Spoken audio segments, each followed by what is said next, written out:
Global investment in the energy transition hit a record $1.8 trillion in 2023, increasing about 17% over the previous year. Wholesale prices for renewable energy increased 4% in the fourth quarter of 2023, while many parts of the country saw prices going up, other parts saw prices going down. And 4 U.S. senators have called on the Biden administration to dramatically increase tariffs on solar products coming in from China.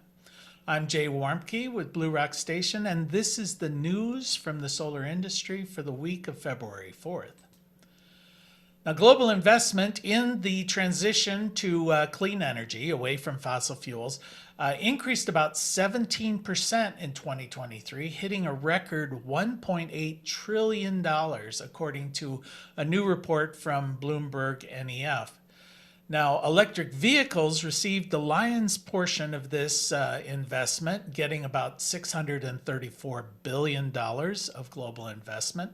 Other sectors that received substantial amounts of investment included renewable energy, energy storage systems, upgrades to the electrical grid, and developments within clean shipping and clean industry. Now, of the nations worldwide, China has the largest share of this investment with about 38%. The United States, about 17% of the global investment in this transition. Rounding out the top five are Germany with about 5.5%, the UK with 4%, and France with about 3%.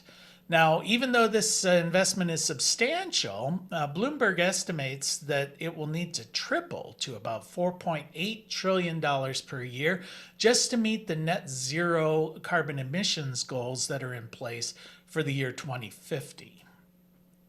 Power purchase agreement prices for renewable energy increased about 4% in the fourth quarter of 2023, according to a new report by Level 10 Energy.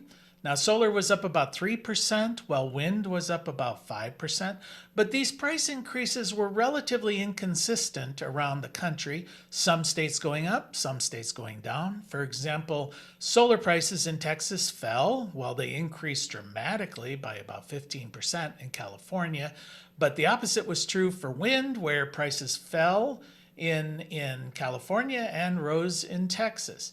Now, what was the reason for this increase? Well, analysts bring out the usual suspects. There's blaming higher interest rates, supply chain disruptions, interconnection delays. There's also increased demand, but then again, on the other side is lower panel prices. So in reality, they're just guessing.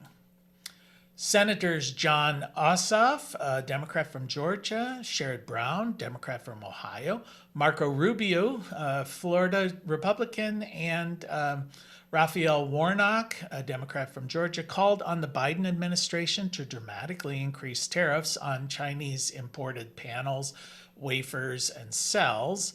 Now, what they're arguing is that the Chinese government is heavily subsidizing the production of these materials. And as a result, in 2023, there was a dramatic decrease in the cost of production in China, down from about 26 cents a watt for solar panels to about 15 cents a watt.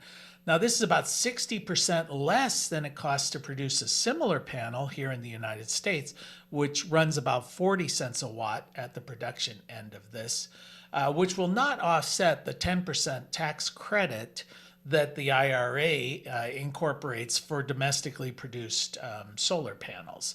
In this letter to the Biden administration, the senators warned that China's on pace to increase the amount of production capacity that they have. By the year 2026, they should be able to meet the entire global demand for solar products and will have that capacity for at least 10 years. Duke Energy just received approval from the North Carolina Utilities Commission to begin operating their program that's called Power Pair Program. And what this program will do is it will provide payments up to about $9,000 for 6,000 residential customers within North Carolina to help them purchase solar panels and batteries for their home. Now, in exchange for this money, Duke wants to separate them into two groups. One group will test the impact of these panels on time of day pricing schemes that they're going to be implementing. The other group, they want to give them monthly payments so they can take over the batteries, take control of these batteries, and use them as a virtual power plant. Now, they'll begin signing up people in May for this program, and they anticipate this program will last about 10 years, the pilot program. And ADT announced that it's closing ADT Solar and getting out of the residential solar business altogether. Now, in 2021, ADT acquired SunPro Solar, and they paid about $825 million for this company, and they rebranded it as ADT Solar. Although it was ranked as 34th nationally as far as kilowatts installed, this company struggled pretty much almost from the beginning. Revenues dropped 68% in 2023 over 2022. And in November of 2023, they announced that they were closing 22 of their 38 branches to focus on the remaining 16 that comprised about 70% of their total volume in sales. Well, now they're closing them all. So they're getting out of solar altogether. And that's the news from the solar industry for this week. We'll see you next week.